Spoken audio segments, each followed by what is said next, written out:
Hello everyone. Um,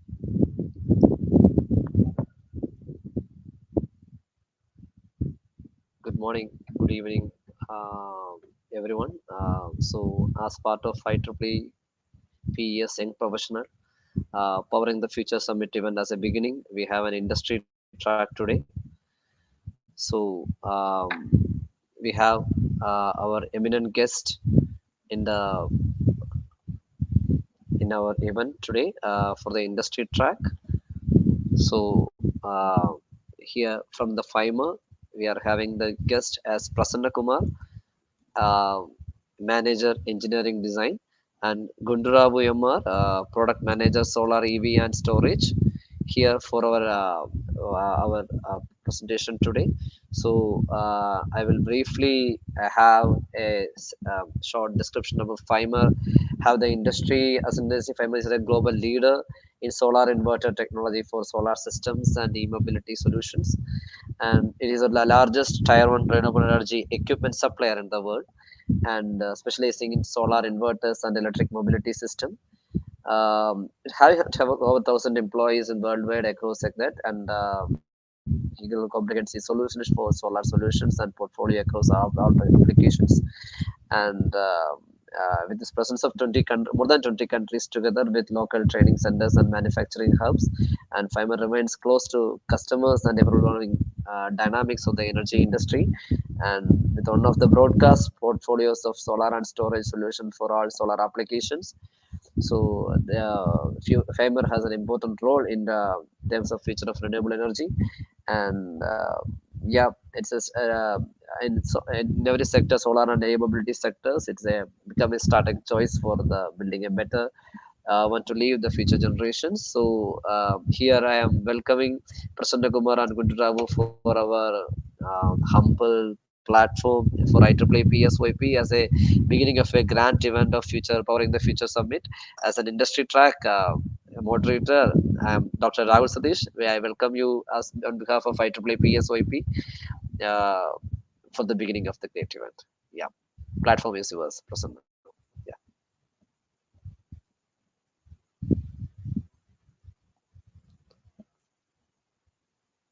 Yeah, am I audible, Prasanna, now?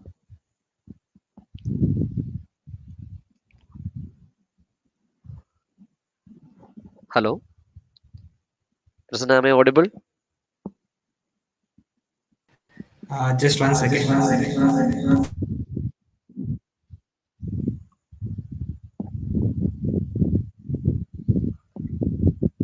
Yeah, please unmute your mic and speak, Prasanna. Yeah.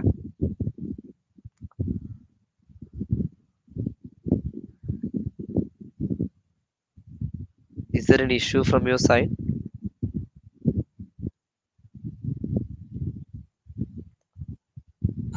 Just one moment.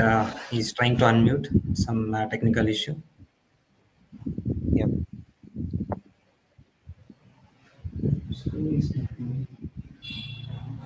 I can hear you.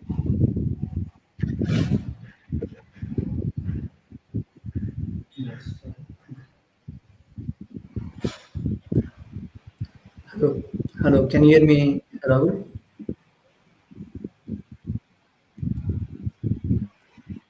Yes, yes, yes. Okay. Thanks for the introductions and thanks for the opportunity to present in your IEEE section. So, as explained, FIMER, we are one of the largest manufacturer of the solar inverters. We'll start with our presentation.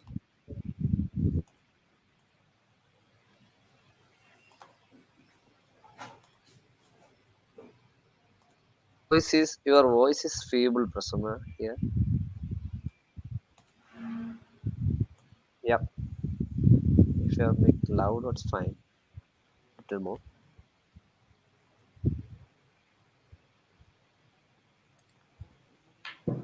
Am I audible to you, Rahul, Prasanna? is it okay now? Better? Yeah. Um, Okay. Can you see my screen?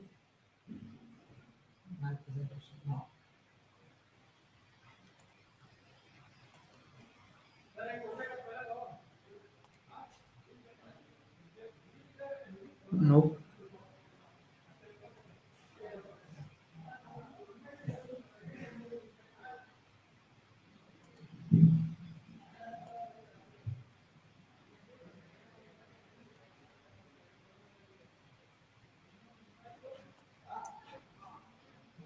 Hmm?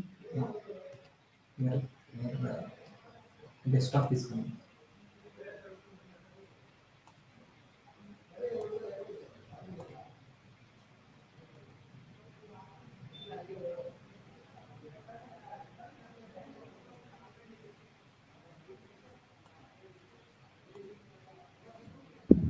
Uh, Please share it once again, Prasanna.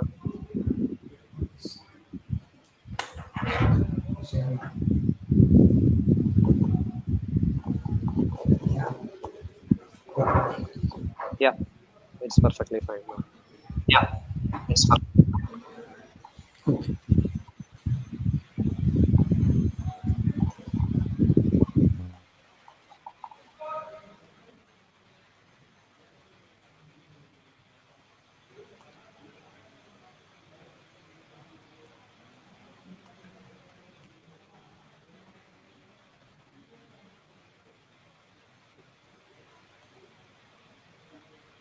Okay. Screen is not moving.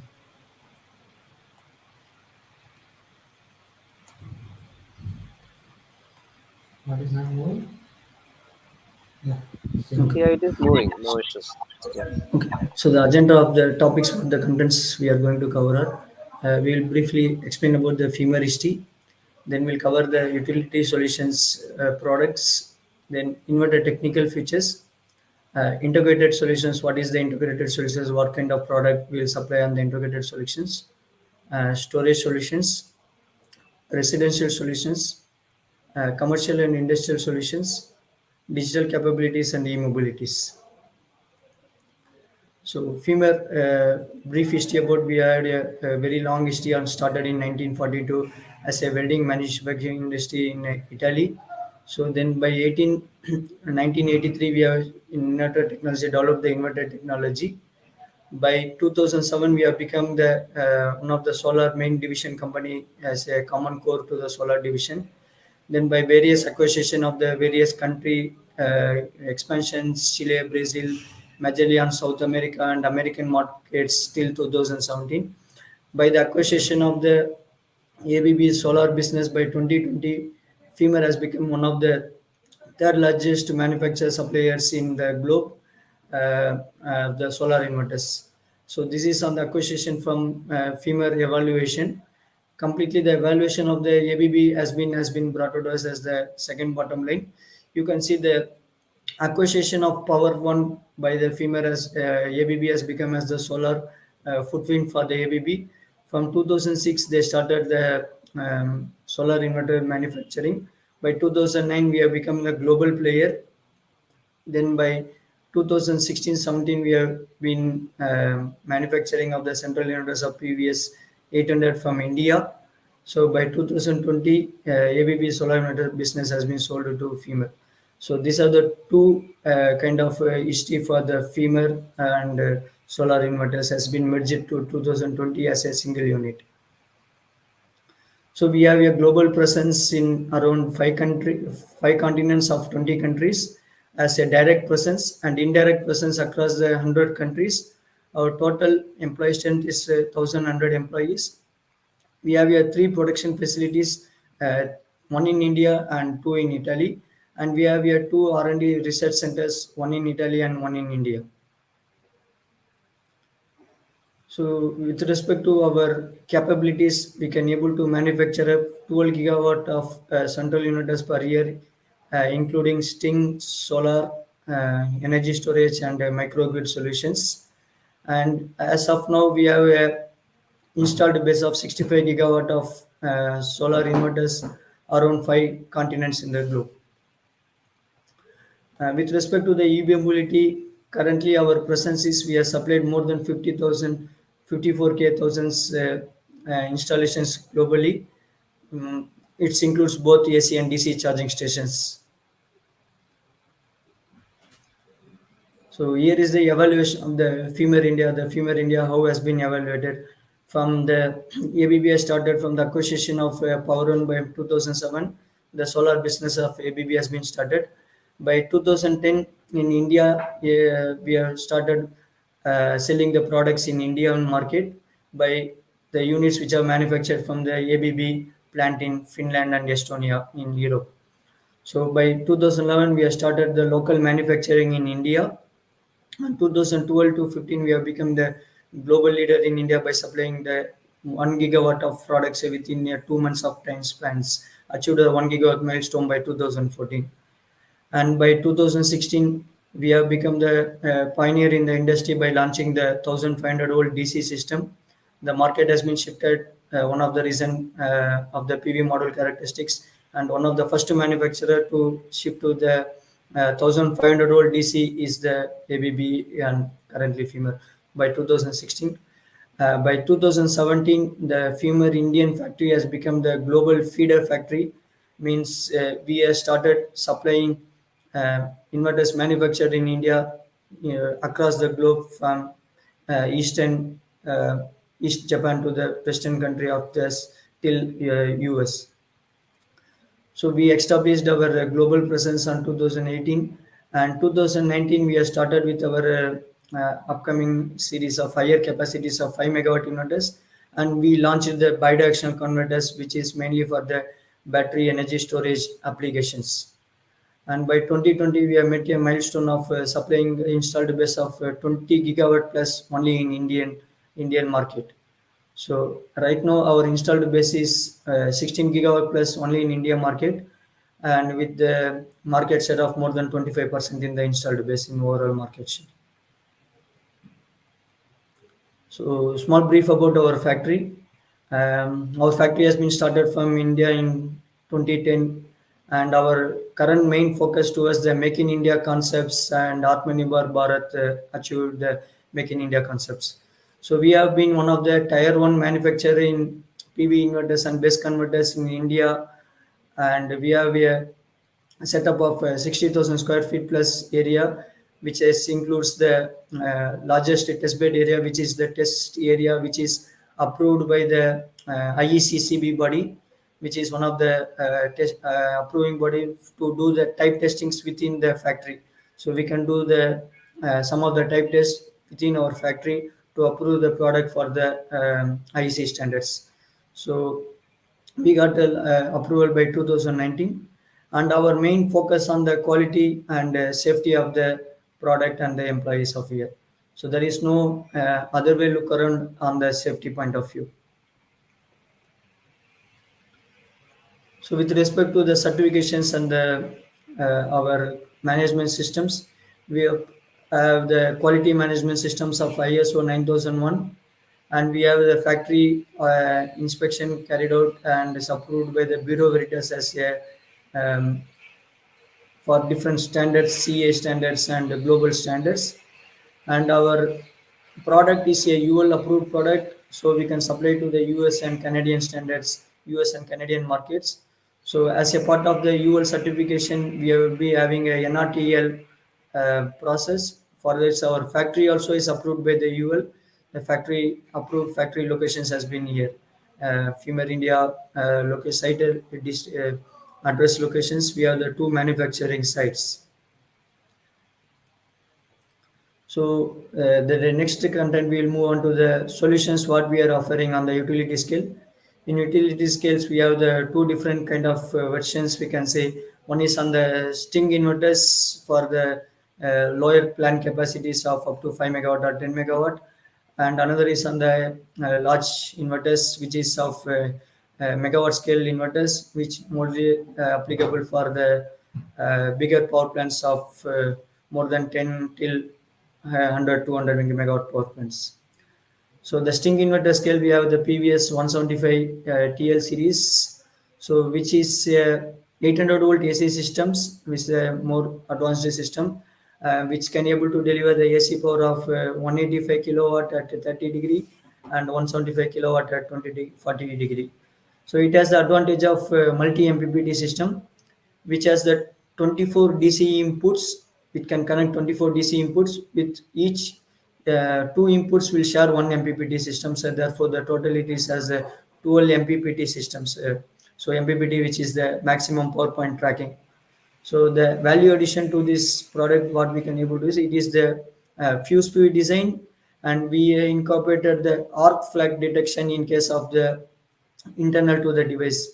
So arc flux detection is if there is any fault on the DC sides, the DC sides faults cannot be stopped by themselves because still the sun is on peak, the current will not get reduced. So we can identify the arc flash generated on the DC side, and we can isolate the inverter from the any kind of connections. We can switch off the our internal breakers and we can isolate it. And it is a modular construction with detachable wiring boxes. So as you can see, there are the two sections here. The top sections will cover the main power electronics and control electronics first. The bottom is just a wiring box which will connect the AC and DC wiring for the external connections. So then coming to the large scale products, we have the different ranges of products which has been classified. Two systems of classification. One is the 1000 volt DC and another one is the 1500 volt DC. In 1000 volt DC, we have the ranges of product of 1 megawatt series and 1.732 megawatt series. So 1 megawatt series, which is our most pioneer product, which we have been delivering from 2007, and still we are supporting our customers with this product deliveries, even though the product has been moved to the classic phase. So here we have ranges from 250 kilowatt to 1 megawatt, and in 1.732 we have the two versions of 1.6 and 1.732. So these products are mainly for the 1000 volt DC systems. And in 1500 volt DC system, we have the two kind of products which is of outdoor category. Both are with respect to the IP systems, IP55 and IP65. The difference comes on the product mechanical constructions and small changes on the electrically. So what difference you'll have between IP55 and IP65 is the IP55 65 we can say it as a dust sealed environment, and IP5 it's a dust proof system we can call it as. So in IP65 product we have 1 megawatt series and 2 megawatt series. It has the multiple ranges of product where the depends upon the AC voltage the power will be increased. For 600 volt system, we can deliver 900 kilowatt. When we gradually increase the voltage to 690, I can deliver 1045 kilowatt. The same will be applicable for 2 megawatt series, and in the IP65 also we have 1 megawatt series, 2 megawatt series, 3 megawatt series, and 4 megawatt series. Here the series differences comes from the control electronics components are same. You can see in the left side. The left side section is the control electronics components, which will have the main controllers, voltage measurements, and PLC controls, and cooling control mechanisms for that. If you take, this is the power section area where the power section is the multiples. It will have 1 megawatt, will have the 1 megawatt power sections, then keep on addition of the multiples of 1 megawatt section to become 2, 3, and 4, and all are parallel on both AC and DC side to achieve the common bus for a single MPPT system. So for a single MPPT system, we require a common bus. So we have parallel both AC and DC in these systems. So this is how the single line diagram looks of the product. Here you can see I am presenting for the 2 megawatt system, where the single line diagram is split into first megawatt system at the top and second megawatt system at the bottom.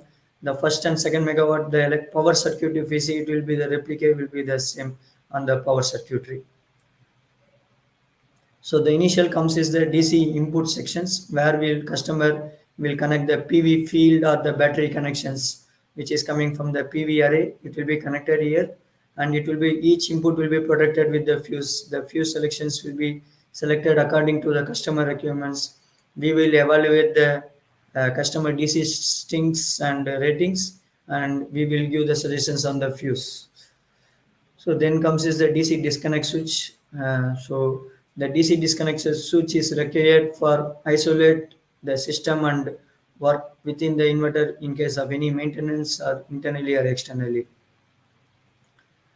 Then comes are the protection circuits on the DC side. We have such protections.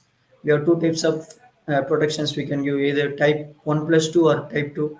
So the difference between type 1+2 and type 2 or type 2 is a indirect lightning, indirect over voltages. Type 1+2 is the direct over voltage caused because of the lightning systems.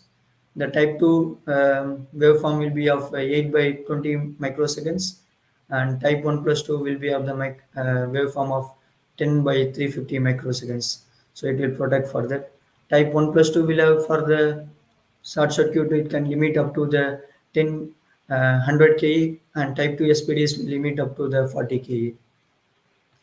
So then comes is the DC conductor. So the DC conductor will serve the main start and stop operation of the inverter. So the controller, we will not operate the DC switch. We will usually operate the DC contactor for on and off mechanism, and also for the any error or fault triggered controlled by the BCU due to any external fault or internal fault, we will open the DC conductor, because the conductors has the duration and endurance is very high, very mechanical lifetime it can give the mechanical endurance life of 1 million life cycles it can give. Compared to the breakers, if you give a breaker cannot give you the mechanical endurance, it can give up to 50 kA or 60 kA life cycles only. Then we have the DC grounding kit. So DC grounding kit is required for the purpose of PV modules. Usually the PV modules are manufactured require either positive grounding or negative grounding based on the technology they used on the PV module, and also to avoid the PID effect, potentially induced degradation. That means the accumulation of the charges on the panel board, which leads to the degradation of the panel. So those accumulated charges need to be grounded. So some of the PV models, the charges accumulated on the negative DC side of the module. So there we will ground the negative. In some of the PV models, it will be accumulated on the positive, like N-type PV models, it will be accumulated on the positive, and P-type PV model, it will be accumulated, vice versa. So both options are available, depends upon the customer requirement, we can give positive and negative. And for the battery energy storage application, we can give the floating also.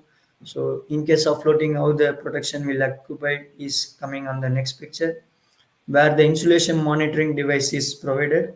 So the insulation monitoring device, in case of solar application, it will be active before the start. So before the startup, this insulation monitoring device will check the complete system for any insulation failures. It will not only check the inverter, it will check the full entire line connected till the PV module areas through the contactor, through this disconnectors are closed, and it will check both AC and DC side. When the inverters are running, then insulation monitoring will be in disable mode, and ground monitoring will be taking care for the solar inverters. For the battery application, grounding kit will not be there. Only insulation monitoring will taken care both on the running condition and off condition. So next comes is the power module. The power module, the main heart of the inverter, I can say, which will convert the DC into the AC. So which have the switching devices, IGBTs, DC link capacitors, and gate driver boards. So these gate driver boards are again controlled by the main controller of the inverter. So the gate driver boards will receive signals from the main control board through FO communications. We use the FO communications to avoid any interferences on the uh, switching signals which is coming from the main controller. And then comes is the LCL filter. LCL filter is for the purpose of to bring the pure sinusoidal wave at the output of the inverter, because the output of the inverter will be the PWM switched signal, which will have the steps of voltages. To bring into the pure sinusoidal wave, we are using the LCL filter. So it is a combination of LC. LC is for the pure sinusoidal, and another L is for the inductance support to the grid. So this together will also reduces the harmonics of the inverter. As it is the power electronics components will create the harmonics when it is switching. So while connecting into the any grid network, we have to be very cautious on the harmonics. We should not generate the harmonics and create issues on the transformers and the grid networks.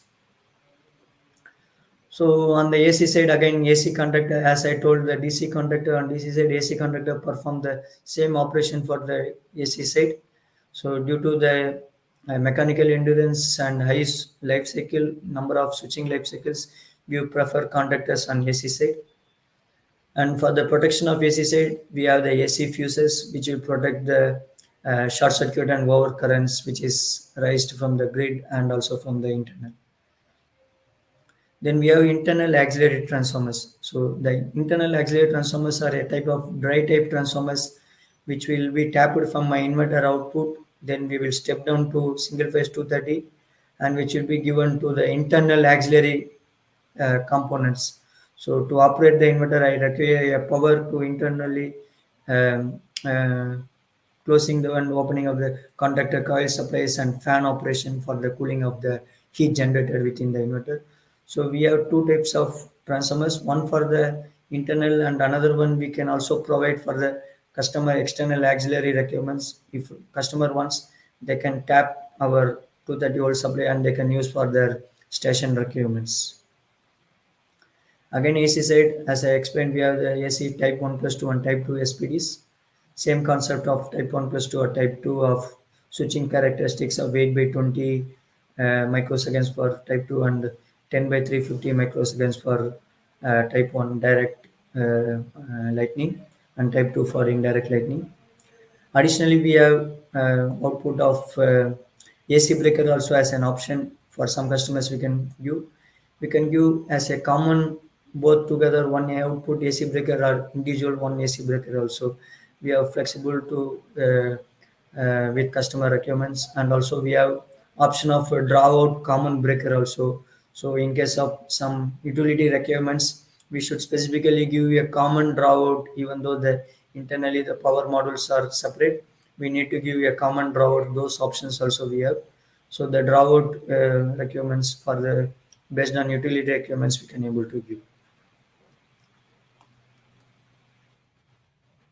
So next comes is the inverter technical features. Under the technical features, we'll go through the cooling methodology of the inverter. Our cooling methodology is purely based on the thermosiphon technology, which is our one of the patented technology. It based upon the self-contained cooling system. Here you can see it is like a radiator concept or refrigerant concept. Here it has the two types of base to air or air to air heat exchangers. In air to air heat exchangers, the hot air will be taken by the bottom area where the hot air will be circulated and the heat will be taken in the liquid in the tube. When the heat has been absorbed by the liquid will become the gaseous states. When the gaseous state comes, it become towards automatically becomes to the top of the tube. When the external air, the air will cold air will passes through the top of the plate. Then the when air passes through, the liquid will condense again to the gas will again condenses to the liquid and automatically it will goes down. This is purely based upon the natural convection process and natural gravity. Similarly, for the taking the heat from the switching devices, the heat sink will be connected to the heat exchanger at the bottom. The bottom switching devices heat will be absorbed by the heat sink and then it will be transferred to the MEP tubes of the liquid. Then similar concept will be followed here. So which will give the low pressure drop and very active, high efficiency, and totally it is a passive technology. There is no involvement of any motor cooled systems or anything. So these are the very good lifetime, and these heat exchangers are hermetically sealed heat exchangers and doesn't have any kind of leakages. Here you can see the example of the heat exchangers. So here are the multiple MEP tubes, and this is the base to air, and this is the air to air heat exchangers. The base to air heat exchanger, which has the heat sinks where the IGBTs will be mounted. So each of these tubes are filled with refrigerants called R1 R134A as a chemical name of tetrafluoroethane, which is a non-flammable and it is um useful for any kind of refrigerants for the even with our LCS system. So this will be the internal mechanisms how the air will be flow through as a IP65 or IP65 environment. As it is a dust proof, there should not be any of the external air comes to the main power electronics or electrical components. The external air need to be processed only through the heat exchangers area. As I told, heat exchanger has the two areas. One is the bottom area and one is the top area. So the bottom area is circulated within inside. The top area where the external air will pass us through. So we can avoid the full dust entry into the main electronics and electrical equipments where you can see here the actual inverter where the heat exchangers is placed here. The mm, power modules or electrical components will be circulated to the heat exchanger bottom area, and the air channel will be, this is the air channel incoming and outgoing, which is passes through the heat exchanger top. So with this we can easily able to achieve the outdoor ratings of IP65 and also with the IP55. So as I told, what is the advantages of this thermosiphon technology? You can see how the liquid to gaseous and gaseous to liquid stage will happen. This is the MEP tube, and the advantages is the lot of energy can be transferred without any kind of additional power required of auxiliary power, and which will give the high efficiency, which I will explain in the next slide how this thermosiphon is better than the heat sink to get the more current from the switching devices. It will have long lifetime pumplex cooling technology. It looks like a liquid cool system with a kind of a motor and refrigerant compressor, but it is doesn't have any pump to do this. It's a pumpless, easy maintenance and easy commissioning activities can be done carried out. As per our simulation studies we have carried out, we have three kind of heating phenomena. One is with heat sink. You can see which which has a very high thermal resistance, which require very high thermal resistance. So we need to make the heat sink design very big to dissipate those much of thermal resistance. So with if I follow with water cooled systems, I can get a very good thermal resistance, very low thermal resistance. So I can go for a small area, but we can able to achieve nearer to the water cooled system with the thermosiphon technology, where we can able to get the better efficiency than the normal conventional heat sink concepts. So with this, we can able to achieve 50% lower heat sinks and 6 times lower than the standard heat sink capacity. The pressure loss is also. So here is the simulations results where you can see the how the differences these are the IGBT models where the heat has been transferred from the temperatures evenly. It is transferred across the IGBTs compared to the other systems, and the maximum temperatures reaches till 95 only. Even though the junction temperatures of the IGBTs are rated up to 150 degrees, and we can able to reach in our product up to 95 and 100, and internally we have a limit of 105 degrees only to stop the power. When the power reaches 105 we will stop, and this curve will explain about the thermal cycles of the IGBTs, switch on and switch off cycles, how much first. There are different types of performance curves are available for solar inverter operations, which will show the solar inverter capabilities and the selection of the inverters. I'll just brief about one of the few curves. So typically the inverters are designed for a site ambient of 50 degrees, or most of them are 40 degrees. So worst case is the 50 degrees. So the inverter will be rated for 50 degrees. At 50-degree power will be the called as 100% power. But still some of the sites where the sites are in the low temperature area where they can able to get higher power. So if you see our inverter can able to deliver 113 10% at a lower power of 35 degrees, and even at 25 degrees Celsius we can deliver 113%. As our product is a global product, we can able to, in many of the European markets we can able to sell for 25-degree power at 113%. Here will be the power flow characteristics for the maximum. And also there are DC voltage based variations are applicable. With the selection of our IGBTs and the DC link capacitors in the power module and the way of operation of the switching, we can able to operate at the full range of power. Our maximum voltage is 1500 volt, so we can able to deliver the power till 1500 volt, even though we can some of the competitors will limit to 1350 or 1400. This is because of the purely on the DC link capacitor selections and the IGBT topology selections. So from 1100 volt there will be duration applicable. When we reaches a 1500 we can able to deliver 88% of the power. So at different voltages of different temperatures, we have the different voltage duration based curve. And altitude durations, many of the inverters will not able to deliver the power up to the higher altitude, because when the altitude goes higher, there will be less pressure will be there. So the airflow will get reduced because of the pressure difference. So with our inverter, we can able to deliver power till 4000 meters, but there will be a small duration will be applicable. So the maximum temperature at 1000 degrees will be 1000-meter altitude will be 35 to 50 degree for nominal power. That will reduce to 45 at 2000 and 3042 and 4040. Thus calculation will comes to the next. With this reduction in the duration also, we are reducing only the current but not the clearance and pre-phase distances, because while selection of the components and mounting of the components, we are already taken care.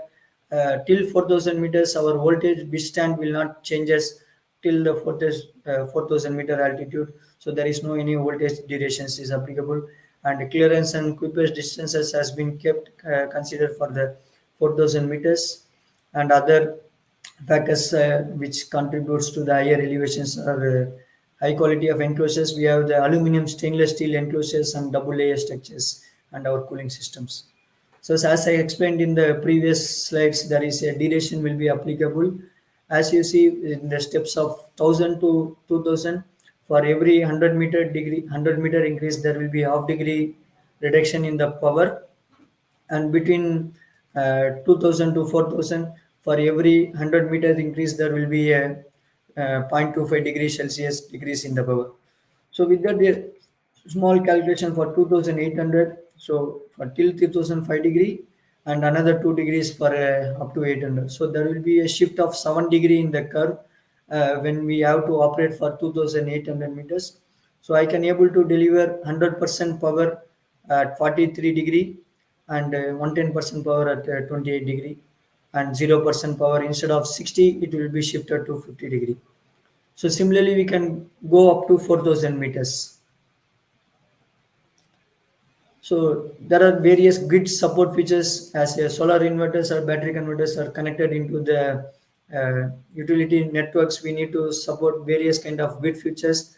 As the grid is becoming more distributed, energy resources are connecting to the grid, there are instabilities are rising on the grid. So there should be a fast responses by the solar inverter to support the grid instabilities also.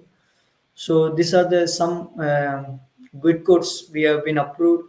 Our inverters are approved for the various grid codes of IEC 61727 LV characteristics, and VDE standards for German grid codes, and CEA for the India grid codes, where main phenomena for approval is LVRT and LVRT HVRT curves, which are settable in our curve in our inverter. And another factor is the PQ curve. What is the capability of the PQ curve? As our inverter, as I explained previously, our inverter is ANPC technology. Our inverter is developed on the ANPC topology, active neutral point clamping topology, which is having the IGBT is also on the clamping networks, which is connected to the virtual ground. So we can able to deliver minus 100% to plus 100% of reactive power at 50 degree. That means we can go switch over from power factor of 0 to 1 leak bar lad concept. So but if you go to the conventional NPC 1 topology or NPC topologies, we can able to achieve either a power factor of at 0.6 maximum or zero point 0.8 only we can able to achieve. So this is a very good advantage on ANPC topology, which our previous 980 inverters have. So as I told, the grid features, these are the some grid features previous 980 inverters specifically better I can say, where the power quality, the harmonics, as initially I told, harmonic should be very low to connecting to the grid network. We should not pollute the grid. So as per IEEE 519 standard, for it should be less than 3 or 4% for connecting to the 69 kV systems, and also flicker as per the 61000 standards. FRT, fault right through functions. There are different FRT functions are there. Fault right through, low voltage right through, high voltage right through, even frequency right through and zero voltage right throughs are you can able to support. And reactive power compensation, we need to support the power plants by generating a reactive power at the night time or even sometime during the day times, depends upon the grid operator requirements. The set points reactive power compensation, either it can be a static maybe q reference directly 500 q or 800 q can be, or it can be a dynamic set points. Dynamic depends upon the voltage. Yeah, inverter has to calculate automatically the reactive power and it has to generate. For that we can configure the inverter q of x, where x is the q is the function of x. So x can be any variable, x can be a v or x can be active power. So if there is a change in voltage, reactive power can be generated. If there is a change in some active power, accordingly reactive power can be generated. That curve can be a configurable with a dead band of some plus or minus 5% or 10%. Then active power control as a group control or user set point controls. So harmonic limits are, as I told, so blue curve represents the IEEE limits. Our inverter operation at the various DC voltages, which is well within the limit of the IEEE limits. Even our DC link um, DC current injection factor also very low. So frequency right through limits, inverter can able to operate up to the 50 to 60 range of hertz. We can select any of the rated frequency. Within this rated frequency, we can configure what is the plus or minus band. If I select 50 as the rated frequency, I can select the band of plus or minus 5%. If I select 60 hertz for the UL or some Japan markets, I can go plus or minus 5% band even there. So inverter operating areas for 690 volt system, we can operate at a wide range of voltages plus or minus 10% and continuously, and depends upon the various tripping settings, we can go up to minus 50% for 1 second, and we can stay within the grid for some time, and we can support the grid by generating a reactive power so that the LVRT conditions will recover back. So LVRT will occurs when there is a low voltage in the network. So to boost the voltage, inverters need to generate the reactive power and boost the voltage to the network. So how the LVRT curve will be configured, represented will be, this will be the requirements when the voltage dips from 100% to 15%. Inverter needs to withstand for at least 300 milliseconds. When it is the grid network goes more than 300 millisecond, inverter can trip, but still 300 millisecond for 15%, it has to stay connected to the network and support the network by generating a reactive power. Next condition is the direct ramp up to 85%.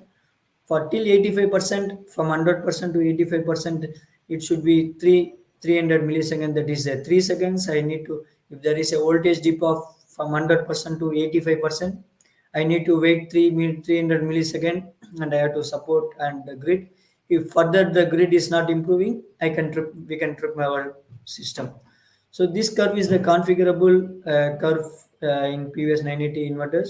So you can see this is the operational area. Above this will be the operation. If it is crosses 85% 300 millisecond, it will go to the non-operational area. Similarly, if it crosses 15% 300 millisecond, it will go to the non-operational area. So there will be a linear interpolation from 15 to 85. So the point will be can be calculated by the system. So we can able to support various grid code of the various countries, though the grid codes requirements changes, but the till we inverter is able to configure settable, because those are the upper limits and lower limits are settable with the time frame parameters.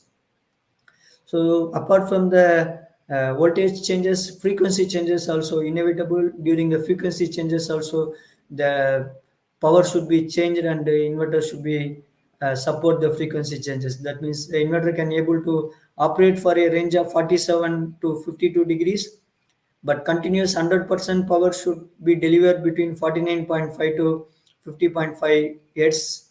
When the frequency increases, we need to reduce the power to support the grid to come back to the frequency. When the frequency reduces, because the load demand has been increases. As the load demand has been increases, frequency is reducing. So to support that, we have a drop curve. So that based on the PV availability, we need to increase the active power also. So we can able to increase the active power also, it is possible. So as I told, the Q operations, we can inverter can able to support the reactive power compensations and nighttime reactive power, because in nighttime there will be no solar generation, but still the inverter need to be stay connected. The plant should be stay connected to the total grid. So there will be the transformer as the induction losses and cables induction losses, and some other grid nearby the substations will require the cable induction losses. So inverter need to support the reactive power instead of putting additional statcom or capacitor banks in the plant AC side. Inverter itself is able to generate the reactive power. So when the solar voltages is goes down during the evening stage and sleep time is over, inverter will stay connected still to the network, depends upon the parameter. Nighttime reactive power is switched on or off. So then when the nighttime reactive power is switched on, then DC will be disconnected. DC will be completely disconnected. Inverter connected to the grid, but still solar it's not connected. Solar is disconnected, no, but still inverter is connected. So we can take the active power and convert into the reactive power. So the active power will be charging the DC link capacitor. So DC link bus will be charged to the voltage required, then convert into the switching parameters, modulation indexes will change and generate the reactive power required. So this reactive power can be configured parameter. We can be given from the plant level SCADA parameters, or we can set in the inverter what is the minimum reactive power required to be generated by the inverter. Similarly, during the wake up time, when the voltages rises up and when the voltage reaches the minimum DC voltage requirement, automatically the night queue will be deactivated and the normal solar operation will come into the picture, and it will start generating the active power when during the daytime of the morning active wake up time. So inverter needs to support on the islanding conditions also. So when there is a um, inverters are grid connected inverters, but still when actual some parallel load matches the grid network, though the grid is disconnected, if the load is some parallel loads, it leads to the connection. Inverter can deliver to the load even though the grid is disconnected. That is called as the condition in which distributed generators continues to the power the location even the grid is off. So during this condition, there is a chances that when the person is working on the line, considering that it has got disconnected, there is a chances that person is get hurt or it leads to the fatal incidents. So to avoid that, inverter need to detect the islanding conditions and protect the anti-islanding. So there are two methods of doing passive anti-islanding or active islanding by detecting the arc of rate of change of frequency or detecting the rate of change of voltages. We can do this both the method, and we can trigger to open the inverter output breaker immediately. It will happen all in the milliseconds. So yeah, our previous 980 inverters will have the additional features, so we can able to support the customers on the SCADA monitoring also. Our inverter have additional some digital inputs. One inverter can able to have 7 digital inputs, 1 digital output, 2 analog inputs. That means customer transformer monitoring they can give. They can give the transformer breaker status to the inverter. They can give the transformer temperature status to the inverter, and we can configure if the temperatures goes high, we can trip the system, that system, and even with respect to 1 digital output, we can able to upstream breaker also we can trip. So with this, customer can avoid additional PLC required to configure the monitoring of the transformer. So this will help in the BOS cost reduction of the plant. So balance of the system of the plant. So another important topic where the Inverter manufacturers need to support to the grid requirements of the simulation models. So simulation models are the a replica of the inverter, how the inverter will behave.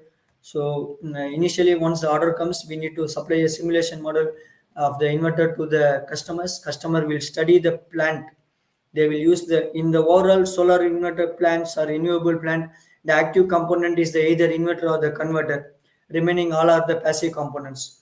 So inverter has to be studied for the various simulation conditions like fault right through LVRT, HVRT, and short circuit fault and continuous load faults. So for generating of the simulation models, we have a concept of single model. Our complete model is purely based on the MATLAB simulating. We don't have any handwritten codes on this, so which will give the more accurate replica of the actual hardware of the inverter. Whatever the actual hardware PLL loops have been implemented and DQ transformations, all have been considered on the MATLAB simulating model. So there is no any separate tool model for each of the simulation softwares like PSSE or PSCAD. Our MATLAB single model can able to be converted into the required models of DLL files. We can support the various analysis software like PSS, PSSE, PSCAD, and Excel Factory. Even others we can able to do like EMTP. So integrated solutions. What is mean by integrated solutions? So as a inverter manufacturer, we can also able to give you some kind of plug and play solutions where customer no need to do additional activities in the site. Just they can connect DC and AC and directly to the grid. This is how the plug and play solution looks like, where it is the inverter is connected with the transformer and RMU together and mounted in the single platform and supplied as a single component to the customer. It what value addition it has to the customers is, so customer can do the plug and play, just to connect DC and connect the actual grid directly of 33 kV line grid, because already the step up has been done, all the internal connections and monitoring has been taken care, protections has been taken care, so they can directly connect to that 33 kV line. We have two kind of variants. Up to 5 MVA we can able to make the skids here, skid solutions, which is of 40 feet cube containers. Okay, so this is how up to how is the product details, and as a manufacturing company, how we handle a project or how we handle our project delivery process, how our process flow as a company process flow works will be. So starting from customer and ends with the customer always. This is how the internal loop will be. So inquiry from the customers will be taken by the sales team. Then sales team will satisfy the customer requirements, and it will be followed by the quotation and technical discussions and the final cost model and getting the order from the customers. Once order has been arrived, then the sales team will be handed over to the project management team. So the project management team will book the order and process the order for the further activities. So the project management team will deliver to the design team the inputs to the what are the inputs to be considered for the designing. So the engineering team will do the designing as per the project requirement.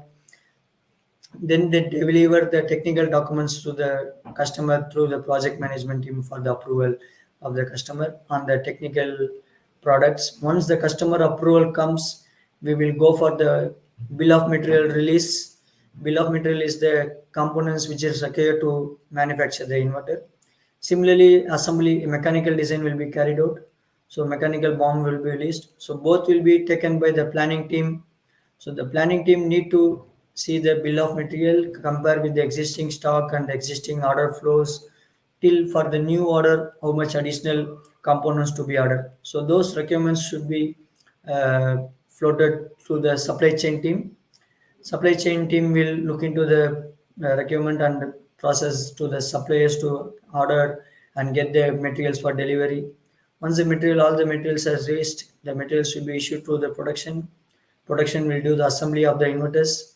Then the assembly will be followed, will be to the testing. Testing will do the full load test and functional test of the inverters and some special tests as per the customer requirements.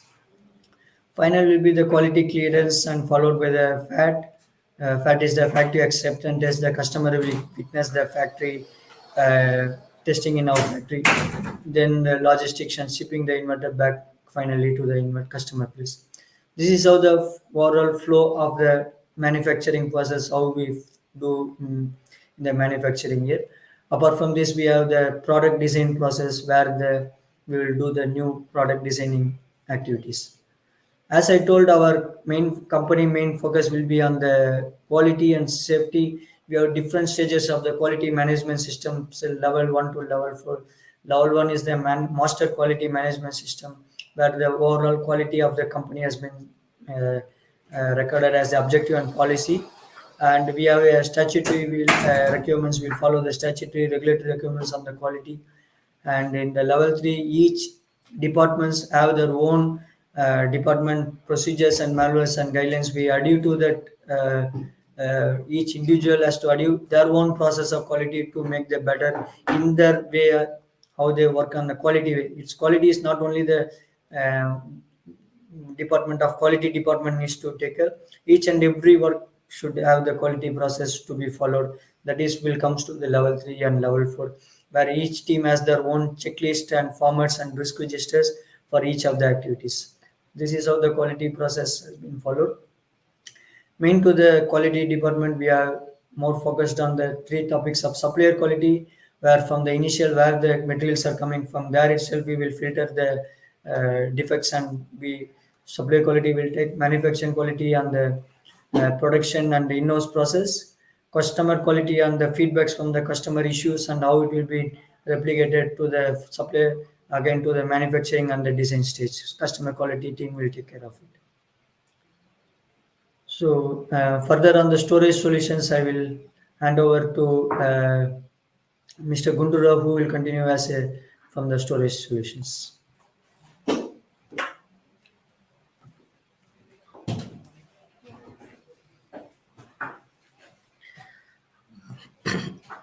Thank you, Prasanna. Thanks a lot. That was an very insightful presentation. So going forward, I will be presenting, as we mentioned earlier, in the agenda. So we will be we will be giving an introduction about utility scale solutions, and then storage solutions, and then solar inverters, and then e-mobility segment. So we'll start with storage solutions. So in storage solutions, we do offer solutions starting from 15 kilowatt, and you can offer solutions in multiples of 15 kilowatt.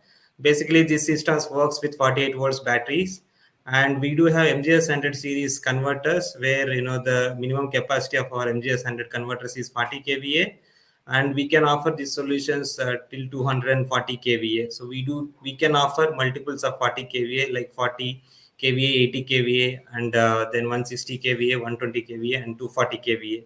So these are the ranges, with respect to MGS 100 products we can offer. This is the ratings we are talking typically with respect to load capability. And the second thing is these are microgrid solutions, whereas for best applications, we do offer converters starting from 727 kVA. So we do offer converters till 2091 kVA. So these are again, we are deriving these particular PVS 980 58 BC converters from our standard inverter platform. So here, just a brief introduction about our MGS 100-15 microgrid system. So basically, this system works with 48 volts battery bank, and you can connect solar of up to 30 kVA. This particular converter can support loads of up to 15 kVA. So you can see in the SLD, so you can connect multiple sources to the same converter, like solar and then batteries, and then you can connect grid, and then you can connect diesel generator. So by utilizing all these resources, it will feed your load uninterruptedly, so without any disturbance. So the priorities will be changing based on your requirement. Always your first priority will be solar to feed your load, and then the priorities will change as per your requirement. You can keep grid as your second priority, or you can keep battery as your second priority, and then grid as third priority, and diesel generator as your last priority. So these things you can adjust based on the through set points. and you can optimize your the consumptions from the grid, and you can utilize your solar and battery to the best possible extent to support your loads. This is majorly for household applications. Whereas if you are looking for any solutions for commercial and industrial applications, we do have our MGS 100 series products. Typically, this particular products range starts from 40 kVA, so it supports till to 240 kVA loads. So this is the capability. This is like again microgrid system. So you can connect here also, like you can connect solar and you can connect batteries at the DC side, and you can connect grid, and you can connect diesel generators. So the advantage or added advantage here is like we do have our own inbuilt EMS, which is energy management system. So based on the application requirement, based on the solar capabilities, so we will be adjusting the configurations of the system. It is completely configurable. We can configure the system as per the customer needs and customer requirement, and we can deliver the system as per the customer requirement. We can configure different types of batteries here in order to make sure that it is following all the protocols what in general lithium ion battery manufacturer recommends. And the second thing is, so this is a simple block diagram of our system. So where you can see we will be connecting solar inverter external to this system. So where you can say that it's kind of a semi AC coupled system. So you can configure your solar inverter capacity as per your requirement. So you can size your solar inverter capacity to different ratings. There is no restriction that so you have only one particular solar inverter. You can choose any inverter or any make of inverter. And coming back to BESS segment, as we mentioned, so we do have bidirectional converters starting from 727 kVA up to 2091 kVA. So we are deriving these particular converters from our solar inverter family. So just now explained, Mr. Prasanna explained about the technical features of this particular inverters. The same hardware we will be using here. So only there will be some minor modifications will be there, and there will be change in the software. So you can see here, like as it is already proven technology, and you can connect batteries of up to 1500 volts, and it's a very high efficient. The efficiencies will remain same, and it is as Mr. Prasanna explained, we have our own patented cooling system, and it comes with dual layer enclosure for better performance. So this is a typical single line diagram of any BESS system. You can see here at DC side, from converter point of view, at DC side you will be connecting batteries. So batteries will be equipped with BMS, which we call it as battery management system.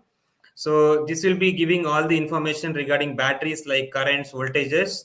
And then we will be having EMS, which will be energy management system. So this energy management system will be coordinating with BMS and our converter. And at AC side, we will be having transformers, and then that will be connected to AC network. So based on your application requirement, because there are many applications like load leveling, grid forming, black start capabilities, frequency regulation. So there are multiple applications are there in the market. So as per your application requirement, you can configure your EMS, and EMS will send command to the converter, and accordingly, based on the commands upon receipt of command from EMS, so our converter will behave. It simply follows the EMS command, so that accordingly it will support. Here, with respect to response time, so our converter can respond within 20 milliseconds upon receipt of command from EMS. So that it supports. Because of this reason, our converters are able to support almost all types of requirements which currently market is requesting for. So coming back to the residential solutions, so here you can see like we are providing solutions starting from 1.2 kVA, so up to 5 megawatt. That is our range. Like you can pick it, you can pick any inverter at different ratings. That is the USP of FIMER. So we are offering string inverters starting from 1.2 kilowatt, and in single phase segment up to 6 kilowatt we are offering. All these inverters comes with 2 MPPTs with 230 volts output. And in three phase, the minimum rating is 5.8 kilowatt. We do offer solutions starting from 5.8 to 8.5. Again, these particular inverters comes with 2 MPPTs, and it will deliver 400 volts output. For to cater commercial and industrial application requirements, we do have different ratings of inverters starting from 10 kVA. We do have inverters up to 120 kVA. So you can see here previous we have series of inverters here. So 10 kVA, 12.5 kVA, and then 20 kVA, 30 and 33 in one segment, and then 50 and 60 kilowatt for higher rating, and then 100 and 120 kilowatt for industrial segments. So a brief introduction about 10 and 30 PVS 10 slash 33 TL. So as I mentioned earlier, we have 6 ratings over here with same kind of enclosure. So we can offer 10, 12.5 and 15 and 20, 30 and 33. Again, these inverters comes with 4 MPPTs, and it can support grid voltage of 400 volts. Again, the tolerance is plus or minus 10%.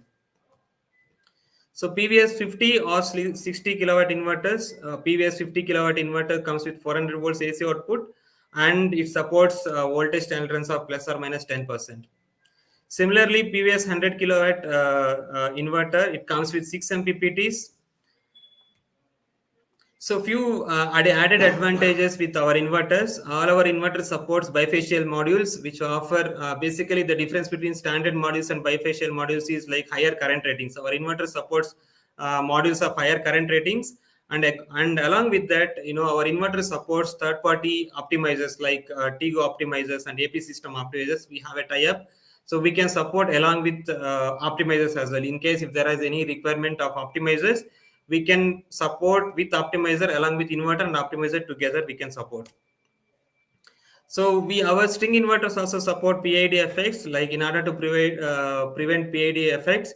So we do offer anti-PID recovery solutions, and we have flexibility up to 1100 volts. You can connect PV modules up to 1100 volts to our string inverters.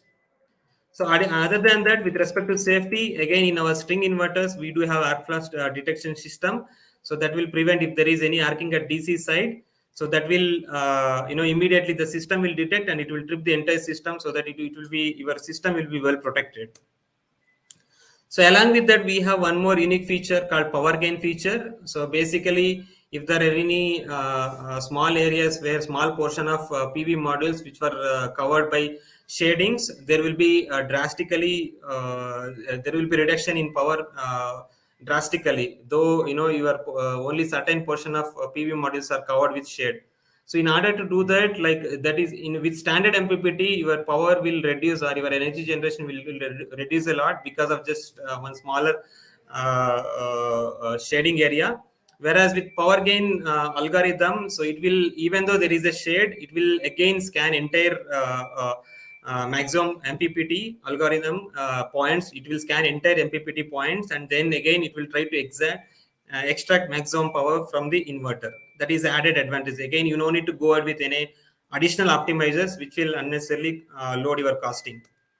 So with respect to digital capabilities, our inverter supports export limitation without any additional hardware. So it does have inbuilt feature. Just to brief you what is export limitation.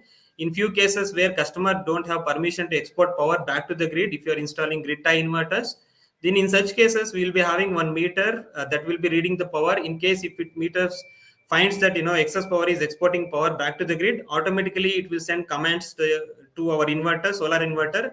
Accordingly, solar inverter power will be adjusted to make sure that it will cater only local load requirements. So with respect to monitoring facilities, we do have our own Aurora Vision portal where customer can access data of inverters. Like there are multiple layers are there for customers, like for professionals. One layer, like we call it as a plant portfolio manager, and for customers it is like energy viewer, where they can see the basic data of the inverter, and they can check whether system is performing, how much it is generated, what is the output power, all those parameters they can check it out from the Aurora Vision portal. So we do have app version as well. We call it as this particular app you can download from Apple and Play Store, Android and Apple Play Stores. We call it as Energy Weaver app. So you can monitor and you can check all the parameters through this app as well. So coming back to the next segment, which is e-mobility. So as Mr. Prasanna mentioned in the presentation, so we are producing EV chargers as well. So we are producing two types of EV chargers, both AC and DC chargers. So we call AC chargers as FIMER Flexa AC chargers and DC chargers FIMER Electra DC chargers. We have two variants in AC chargers. One is AC wallbox, basically for residential applications, and second one is AC station for commercial, like commercial applications. And then we do have DC charger, which is a fast charger. We call it as DC station. So with respect to power ratings, AC wall box comes with four ratings: 3.7 kilowatt, 7.4 kilowatt, 11 and 22 kilowatt. 3.7 and 7.4 kilowatt, these are single phase chargers, and 11 and 22 kilowatt are three phase chargers. And Flexa station, it is a 44 kilowatt capacity, which means that it comes with two guns. Basically, you can charge two vehicles at a time. Each vehicle can charge maximum of up to 22 kilowatt, provided if your inbuilt charger supports charging of 22 kilowatt. And then here comes the DC fast charging station. So we have four variants here: 60 kilowatt, 90 kilowatt, and 120 kilowatt, and 150 kilowatt. You can charge simultaneously three vehicles with this particular charger, and you can charge both cars and buses and trucks, heavy vehicles also you can charge. There is no restrictions. This particular DC charger will operate from starting from 150 volts to 900 volts. That is the DC operating voltage range of this particular DC charger. So coming back to the digital capabilities of our e-mobility segment, so we similarly, like how for solar inverter you can monitor, you can control solar inverters. Here also you can monitor and you can control your EV chargers through remotely. So we have two options. One is our own platform. Customer can choose our own platform and they can control their chargers and they can monitor their charging sessions. And if customer do have their own platform, yes, our charger supports even third party external platforms also, through which customer can view and they can control, they can monitor the charging sessions, they can do the billing cycles, which is particular portals. That's it, guys. Thank you all. Thanks for your time. So please, any queries, you can raise your queries.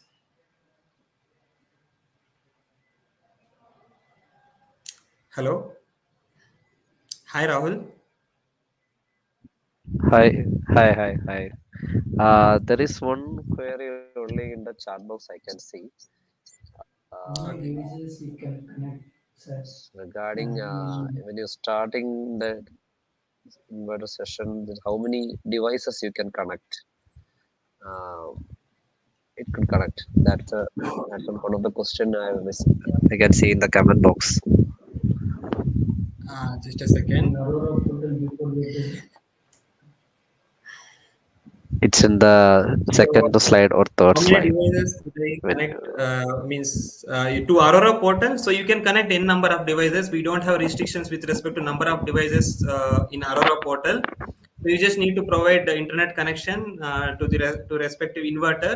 So we can configure respective inverter, and then you can start monitoring, or you can all our inverters. There is no limitation with respect to number of devices in Aurora Vision portal. I'm talking about.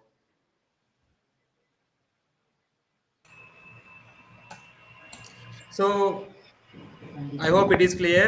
And second one is it possible to explain more regarding PID recovery? Yeah, typically there are two kinds of solutions. One is anti-PID and second one is PID recovery. So anti-PID is in a very simple way, as Mr. Prasanna explained in central inverter presentation.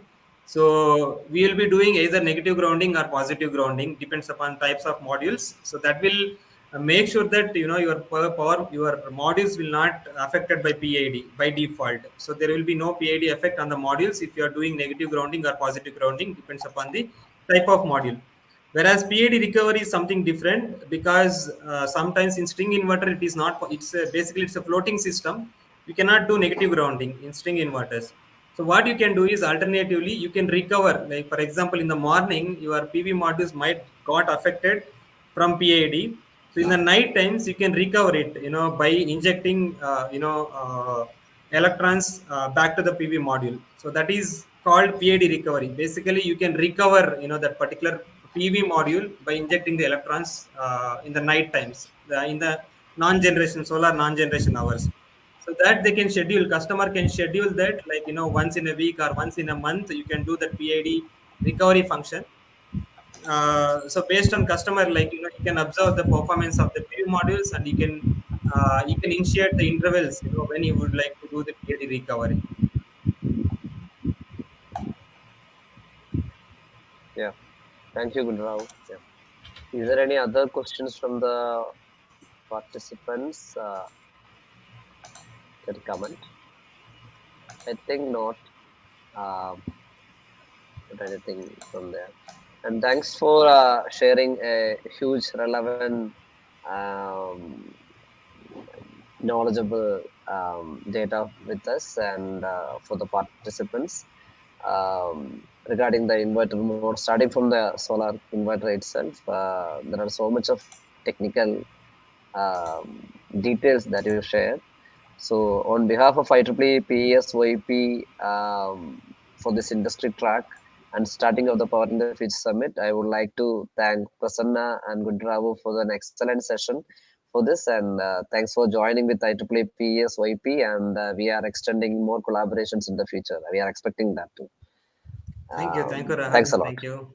Thank you. Thank you. Bye bye. Bye bye. Thank you. Thank you, Tabil. Yeah. Bye bye.